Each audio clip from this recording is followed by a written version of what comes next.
अस्सलाम वालेकुम बच्चों, आज हम जिस टॉपिक को स्टडी कर रहे हैं वो है हमारा एंटिटी रिलेशन मॉडल या ईआर मॉडल। इससे हमारे चैप्टर नंबर 3 जो है यहाँ पे हमारा स्टार्ट हो रहा है। ईआर मॉडल बेसिकली जो है वो हमारे कॉन्सेप्चुअल डाटा मॉडल को डायग्राम की फॉर्म में शो करवाने के लिए इस्तेमाल होता है। इससे पहले हम DFTs को स्टडी कर चुके हैं। DFT में हमने ये देखा था कि ये हमारे जो है वो सिंपल प्रोसेसेस को जो है वो शो करवाता है।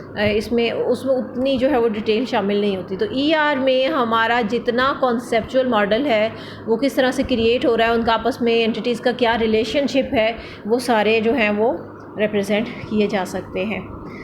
ER मॉडल जो है इसकी मदद से हमें अपने डेटाबेस को एनालाइज करने की, उसको अंडरस्टैंड करने की, उसकी रिक्वायरमेंट्स वगैरह को अंडरस्टैंड करने की जो है वो फैसिलिटी मिलती है कि हम पहले से एक डेटाबेस को बनाने से पहले ये देख सकते हैं कि उसमें जो है वो कौन सा काम किस तरह से होगा।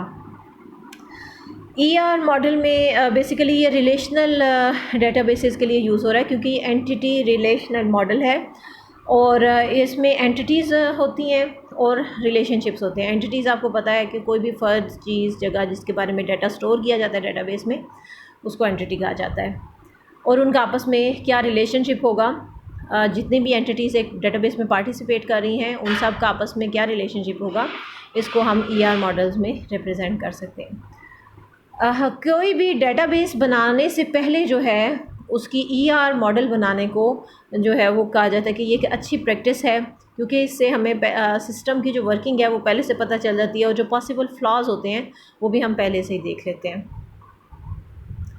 एडवांटेजेस इसके क्या है कि ये हमें जो है वो कॉन्सेप्चुअल सिंप्लिसिटी देता है, यानी हमारा जितना लॉजिकल जो हमारा डेटाबेस है उसको हम एक डायग्राम के थ्रू जो है वो देख सकते हैं और उसको पूरी एक डायग्राम के थ्रू हम उसको अंडरस्टैंड कर सकते हैं जो ERT डायग्राम उसकी बनती है, बजाय इसके कि हम सिस्टम को स्टडी करें। अगर हमारे पास एक वेल डिज़ाइंड ERD मौजूद हो तो हमें पता चल जाता है कि ये पर्टिकुलर डेटाबेस किस तरह से काम करेगा। इसके बाद ये जो है बेसिकली मैं पहले बता चुकी हूँ कि हमारे रिलेशनल डेटाबेस मॉडल के लिए इस्तेमाल होता है, इंटीग्रेट होता है। अब कोई भी अगर आपने ER मॉडल या ER डायग्राम बनानी है तो उसमें 3 एलिमेंट्स हैं बेसिकली जो यूज़ होते हैं। सबसे पहले एंटिटीज़ हैं, फिर उन्हीं एंटिटीज़ के एट्रीब्यूट्स हैं और उन्हीं एंटिटीज़ के आपस में क्या रिलेशनशिप हैं। ये 3 चीज़ें हैं जो आपकी ER मॉडल में जो है वो शो करवाए जाते हैं।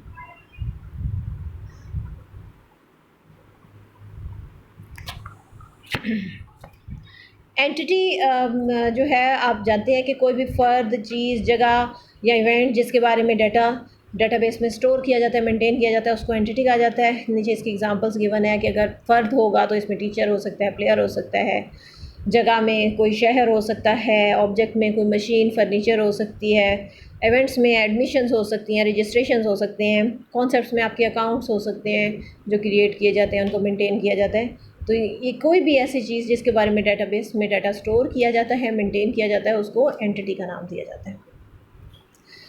जब हम ER मॉडल की और डायग्राम की बात कर रहे हैं तो हमारी एंटिटीज़ को ER मॉडल में रेक्टेंगल शेप में रिप्रेजेंट किया जाता है। फॉर एग्ज़ाम्पल हमारे डेटाबेस में स्टूडेंट है एंटिटी और हम उसके बारे में डाटा स्टोर कर रहे हैं तो उसको डायग्राम में हम रेक्टेंगल शेप में जो है वो रिप्रेजेंट करेंगे। अंदर स्टूडेंट यानी एंटिटी का नाम और शेप जो है वो उसकी रेक्टेंगल होगी।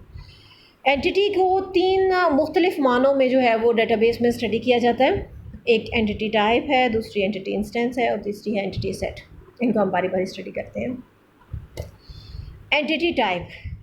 एंटिटी टाइप बेसिकली उन तमाम एंटिटीज़ की कलेक्शन है जो कि सेम एट्रीब्यूट्स होल्ड करते हैं। लाइक जैसे हमने स्टूडेंट की मिसाल ली तो एक स्टूडेंट अगर हमारी एंटिटी है और उसके बारे में जो है वो टेबल क्रिएट किया जा रहा है तो उसमें पॉसिबल जितनी रोज़, जितनी रिकॉर्ड्स होंगी उन सब को मिलाकर हम कहेंगे कि ये हमारे जो है वो एंटिटी टाइप है, हमारी ये एंटिटी क्लास है। दोनों चीज़ें इसके लिए इंटरचेंजेबली इस्तेमाल होती हैं, एंटिटी टाइप भी और एंटिटी क्लास भी।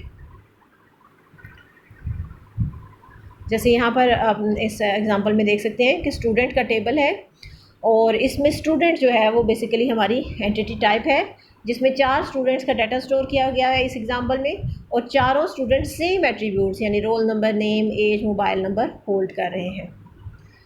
एंटिटी इंस्टेंस, जो एंटिटी टाइप हमने स्टडी की उसमें हमारे पास सेम एट्रीब्यूट्स के जो है वो तमाम स्टूडेंट्स या सेट्स मौजूद थे। इन स्टूडेंट्स में से या इन सेट्स में से अगर कोई एक या दो कलेक्टिव कोई एक मेंबर जो है वो लिया जाए, अलग किया जाए, तो उसको हम कहेंगे कि ये मेंबर है हमारे एंटिटी क्लास का। ये जो हमारे एंटिटी क्लास का मेंबर है, इसको अगर इंडिविजुअली कहा जाए तो हम इसको एंटिटी इंस्टेंस के नाम से याद करते हैं। इसको एंटिटी ऑकरेंस भी कहते हैं।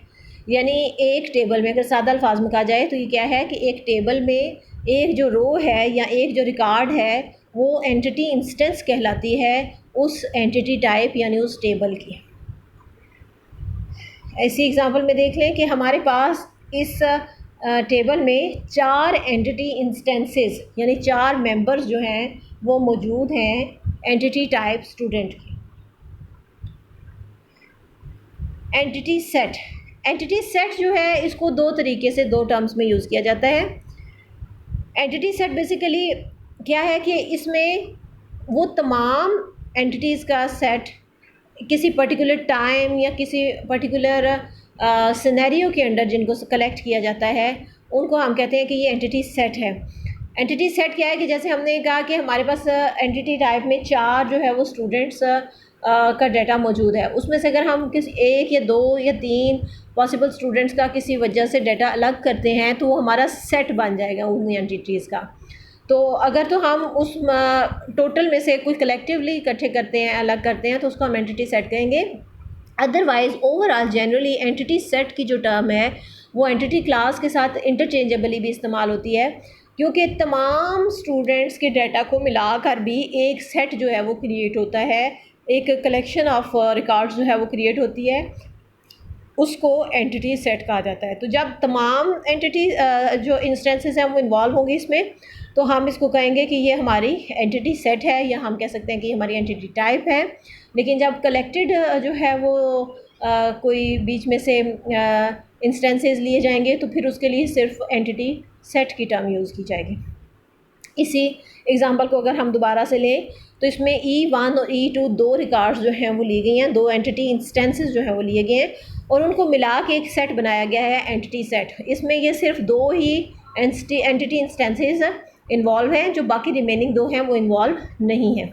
तो इस तरह से ये हमारा एंटिटी सेट जो है इसका और एंटिटी टाइप का ये डिफरेंस है कि एंटिटी टाइप में पॉसिबली तमाम जो है वो रोज़ शामिल होती हैं और एंटिटी सेट में लाजमी नहीं है कि तमाम शामिल हों। अगर तमाम शामिल होंगी तो एंटिटी सेट और एंटिटी टाइप इंटरचेंजेबली इस्तेमाल होंगी टर्म्स। अच्छा जी, इसके बाद हमारा जो सेकंड एलिमेंट है किसी भी ER मॉडल का वो है एट्रीब्यूट। पहला एलिमेंट था एंटिटी और उसके बाद हमने देखा कि एंटिटी को हम कौन से 3 पॉसिबल व्यूज़ हैं जिनमें हम उनको देखते हैं, स्टडी करते हैं। एट्रीब्यूट इन्हीं एंटिटीज़ की जो करैक्टरिस्टिक्स हैं, जो उनके प्रॉपर्टीज़ हैं, उनको हम एट्रीब्यूट कहते हैं और इनको ओवल शेप में रिप्रेजेंट किया जाता है जब इनको ER मॉडल में रिप्रेजेंट किया जाता है। जैसे यहाँ पर एग्जांपल है स्टूडेंट की, और स्टूडेंट के 3 एट्रीब्यूट्स हैं, student ID, name and address. उन तीनों को अलग अलग ओवल साइन में लिखा गया है और एरो जो है वो स्टूडेंट की तरफ लगाए गए हैं, लाइनें खींची गई हैं जो कि ये बता रही हैं कि ये एट्रीब्यूट्स स्टूडेंट से बिलोंग करते हैं। एट्रीब्यूट डोमेन किसी भी एट्रीब्यूट के लिए जो पॉसिबल वैल्यूज़ का सेट होता है उसको हम एट्रीब्यूट डोमेन कहते हैं। इसमें रेंज ऑफ वैल्यूज़ भी हो सकती हैं और कोई डिस्क्रीट वैल्यू भी हो सकती है। लाइक अगर हम चाहें तो 100 से नंबर्स जो हैं वो आपको पता है मैक्सिमम 100 तक होते हैं, उससे ज़्यादा नहीं हो सकते। मिनिमम जो है वो 0 तक होते हैं, उससे कम नहीं हो सकते। तो ये पॉसिबल जो वैल्यूज़ की रेंज गिवन दी जाती है किसी भी एट्रीब्यूट के लिए, उसको एट्रीब्यूट डोमेन कहा जाता है। डिस्क्रीट वैल्यूज़ में आपका कोई करैक्टर हो सकता है, कोई एक पूरा लेटर हो सकता है या एक पूरा नंबर हो सकता है, लेकिन वो एक ही डिजिट होगा या एक ही लेटर होगा, तो उसको हम डिस्क्रीट वैल्यूज़ में कंसीडर करते हैं। जैसे नीचे एग्जांपल है GPA, तो नॉर्मली GPA जो है वो 4 तक होता है, 0 से 4 तक। जेंडर जो है वो फ़ीमेल होगी या मेल होगी, रोल नंबर जो है वो पॉसिबली जितने एडमिशन होंगे वहाँ तक जाएगा। तो एक रेंज ऑफ वैल्यूज़ जो हैं वो इनमें दी जा सकती हैं, या फिर डिस्क्रीट में जेंडर जो है वो डिस्क्रीट की एग्जांपल है। रिलेशनशिप, और ये डोमेन सेट इसलिए की जाती है ताकि ज़्यादा से ज़्यादा डाटा एक्यूरेसी जो है उसको मेंटेन की जा सके और गलत जो डाटा एंट्री है उससे बचा जा सके। इसके बाद हमारे पास थर्ड चीज़ आ जाती है एलिमेंट्स ऑफ ईआर में, रिलेशनशिप। रिलेशनशिप ही बेसिकली हमारा जो लॉजिकल कनेक्शन है एंटिटीज़ का, उनको आपस में रिप्रेजेंट करता है। जितने भी एंटिटीज़ एक रिलेशनशिप में पार्टिसिपेट कर रही होती हैं उनको पार्टिसिपेंट्स कहा जाता है। और एक रिलेशनशिप जो है उसमें मल्टीपल एंटिटीज़ भी पार्टिसिपेट कर सकती हैं, और एक एंटिटी का अपनी ज़ात के साथ भी रिलेशनशिप बन सकता है। ये जब हम further degrees of relationship study करेंगे तो इसको डिटेल में डिस्कस करेंगे। इसके बाद रिलेशनशिप जो है इसको दो तरीके से देखा जाता है, टोटल एंड पार्शल। एक रिलेशनशिप तब टोटल कहलाएगा जब एक एंटिटी टाइप की तमाम इंस्टेंसेस जो हैं वो एक रिलेशनशिप में पार्टिसिपेट कर रहे होंगे, यानी जितनी रोज़ हैं, जितनी रिकॉर्ड्स हैं, वो सब एक रिलेशनशिप में पार्टिसिपेट कर रहे होंगे, तो इसको हम कहेंगे टोटल रिलेशनशिप है हमारा। और अगर एक रिलेशनशिप में कुछ एंटिटी इंस्टेंसेस जो हैं वो पार्टिसिपेट नहीं कर रही, यानी कि रिलेशनशिप ऑप्शनल है, तो फिर इसको हम कहेंगे पार्शल रिलेशनशिप। तो ये जो दो टाइप्स हैं इनको भी फर्दर जब हम कॉर्डिनैलिटी मॉडलिटी पढ़ेंगे तो ये फर्दर उसमें आपको एक्सप्लेन होती हुई मिलेंगी। नीचे यहाँ पर एग्जांपल एक गिवन है स्टूडेंट की और कॉलेज, दो एंटिटीज़ हैं इस डेटाबेस में और उनका आपस में रिलेशनशिप है स्टडिंग इन। अब ये जो दरमियान में डायमंड साइन में लिखा हुआ है, इस तरह से डायमंड साइन के अंदर रिप्रेजेंट किया जाता है रिलेशनशिप को। एंटिटीज़ लिखी जाती हैं, एंटिटीज़ के एट्रीब्यूट्स जो है वो एरो के साथ लिखे जाते हैं, और डायमंड साइन लगा के उनको आपस में जोड़ के एंटिटीज़ के साथ एरो के साथ उनका जो रिलेशनशिप है उसको वाज़े किया जाता है। फर्दर ये रिलेशनशिप अभी मज़ीद जो है वो इन्हांस होगा जब इसमें कॉर्डिनैलिटी मॉडलिटी वगैरह डाली जाएगी, तो वो हमारा नेक्स्ट टॉपिक होगा, उसमें हम इसको स्टडी करेंगे।